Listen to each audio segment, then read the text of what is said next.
Bismillahirrahmanirrahim. Hai semua. Okey, hari ini kita sambung lagi topik pembelajaran kita untuk prinsip perakaunan tingkatan 4. Okey, so sebelum tu, teacher nak you all tengok dulu gambar ni. Cuba perhatikan gambar ni. So bila tengok gambar ni, apa yang tergambar dekat fikiran masing-masing? Ini gambar apa sebenarnya? Okey, gambar ni menunjukkan aksi pasukan bergu badminton, kan? So kalau pemain bergu macam ni, main badminton, bergu macam ni, apa perkara paling penting kalau main bergu? Mesti kena ada apa? Mesti kena ada kerjasama, kan? Mesti kena ada kerjasama, terutama sekali dari segi pergerakan lah. Okey, kalau pemain, contohnya kalau pemain ni bergerak ke sebelah kiri, pemain satu lagi kena bergerak ke sebelah kanan. So dia memang kena sepakat, kan? Untuk hasilkan satu permainan yang baiklah. Okey, untuk kawal dia punya permainan tu, kawal game tu supaya dia punya pasangan bergu ni boleh memenangi pertandingan tu. Okey, so agak-agak kita nak belajar topik apa ya hari ni yang berkaitan dengan pemain bergu badminton ni. Okey, so hari ni kita akan masuk topik baru. Okey, kenapa teacher tunjukkan gambar ni? Okey, gambar ni dia berkaitan dengan topik baru kita nanti akan berkaitan dengan sistem catatan bergu. Okey, sistem catatan bergu di mana kita akan belajar topik ledger. Okey, ledger ni memang kita akan gunakan sistem catatan bergu. Okey, apa itu sistem catatan bergu? Sistem catatan bergu ni setiap urus niaga kita akan rekodkan sekurang-kurangnya 2 akaun. Satu akaun kita debitkan, satu akaun kita kreditkan. So itu yang dinamakan catatan bergu. Mesti ada pasangan. Satu akaun kita debit, satu akaun kita kreditkan. Okey, itu adalah gambaran awal untuk topik yang kita belajar pada hari ini. Iaitu yang bertajuk ledger.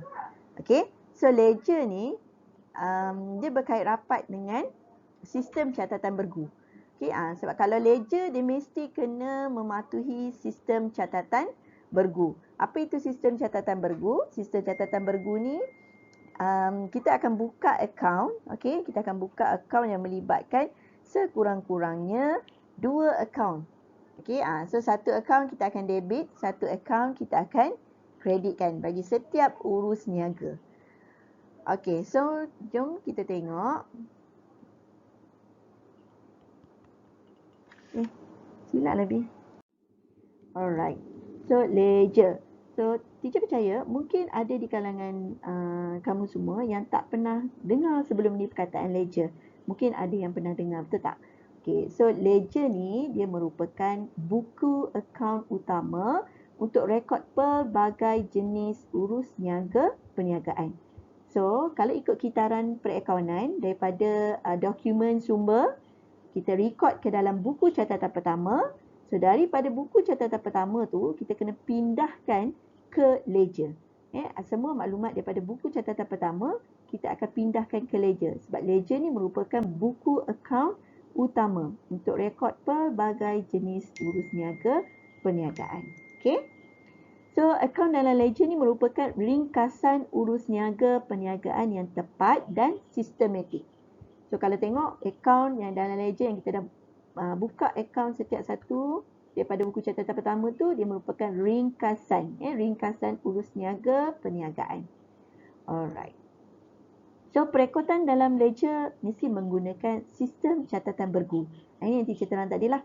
Okey, untuk ledger dia mesti patuhi ataupun mesti guna sistem catatan bergu. Okey, catatan bergu tu apa? Mesti ada pasangan lah. Okey, kita mesti record sekurang-kurangnya 2 akaun. Satu akaun kita debitkan dan satu akaun kita kreditkan. So itu kini kita dah penuhi ataupun kita dah gunakan sistem catatan bergu sebab dah ada 2 akaun. Satu akaun kita debitkan, satu akaun kita kreditkan. Itulah yang dinamakan sistem catatan bergu. Okey, seterusnya kita tengok jenis ledger. Okey, jenis ledger. Okey, ledger terbahagi kepada 2 iaitu ledger am dan ledger khas. Okey, ledger arm ni kita akan record semua akaun kecuali akaun belum terima dan akaun belum bayar untuk barang niaga. Okey, contoh dia akaun hasil, akaun belanja, akaun aset, akaun liability, semua akaun kecuali akaun belum terima dan akaun belum bayar. Itu untuk ledger arm. Untuk ledger khas subsidiary, nama pun khas, khusus kita hanya record untuk akaun belum terima dan akaun belum bayar. Ledger khas untuk record semua urus niaga akaun belum terima dan akaun belum bayar. So untuk akaun belum terima ni, jualan barang niaga secara kredit. So ini dinamakan sebagai ledger jualan. Okey, untuk akaun belum bayar iaitu belian barang niaga secara kredit, ini adalah ledger belian. So kena ingat jenis ledger ada dua, iaitu ledger arm dan ledger khas. Macam mana kita nak ingat? Kita ingat ledger arm ni semua ledger, semua akaun berkaitan, semua akaun kecuali akaun belum terima dan akaun belum bayar. So akaun belum terima dan akaun belum bayar ni merupakan ledger khas. Okey. Seterusnya kita tengok bentuk ledger. Ledger ni ada dua bentuk, iaitu bentuk T dan bentuk lajur. Okey, bentuk T dan bentuk lajur. Kita tengok satu-satu ya. Kita tengok satu-satu. Okey, bentuk T. Okey, bentuk T, ini adalah bentuk T. Okey, kenapa kata bentuk T? Nampak tak? Ini bentuk T. Kita ambil. Ni bentuk T. Merah. Okey, nampak tak? Ini bentuk T dia lah.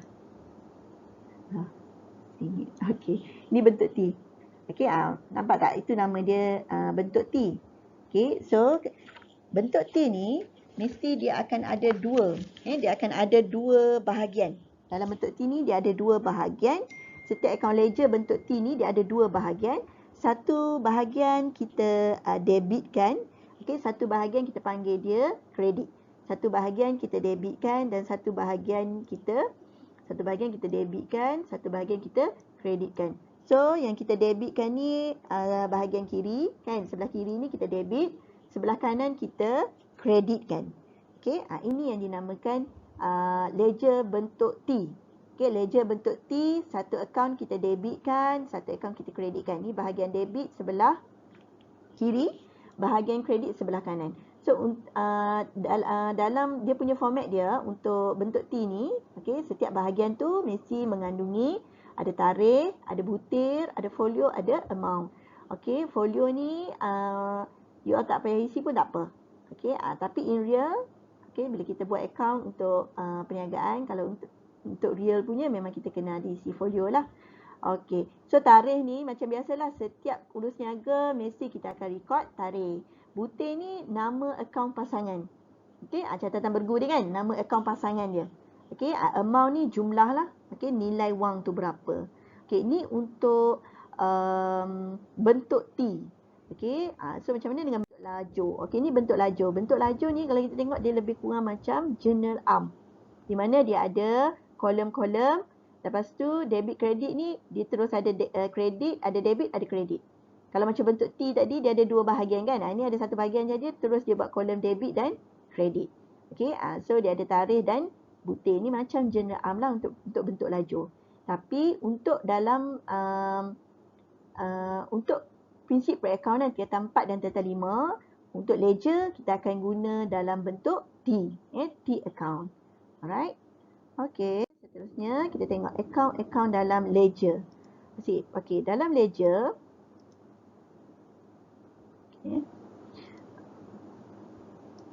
Okey, dalam ledger akan ada akaun nyata dan akaun nominal. Okey, akaun-akaun dalam ledger akan ada akaun nyata dan akaun nominal. Okey, apa itu akaun nyata? Untuk akaun nyata ni dia merekod semua aset perniagaan. Nyata, kita boleh tengok aset perniagaan. Okey, contoh dia akaun lengkapan, akaun perabot, akaun bank, akaun kenderaan, apa saja aset dalam perniagaan kita kategorikan dia sebagai akaun nyata. Okey, untuk akaun nominal ni kita rekod semua hasil dan belanja. So, apa saja hasil dan belanja dalam perniagaan dikategorikan sebagai akaun nominal.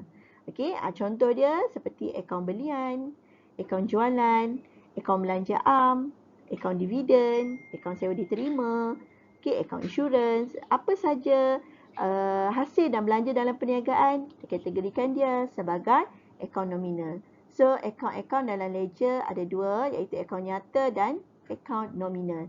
Akaun nyata ni semua kita rekod dia aset perniagaan. Semua akaun aset perniagaan kita namakan dia sebagai akaun nyata. Untuk akaun nominal, ia merupakan akaun semua hasil dan belanja perniagaan. Okey, so itu saja untuk pengenalan kepada ledger. Okey, nanti untuk pembelajaran akan datang, teacher akan ajar macam mana nak record urus niaga dalam ledger. So, terima kasih semua. Harap you all semua boleh faham untuk pengenalan kepada ledger. Okey.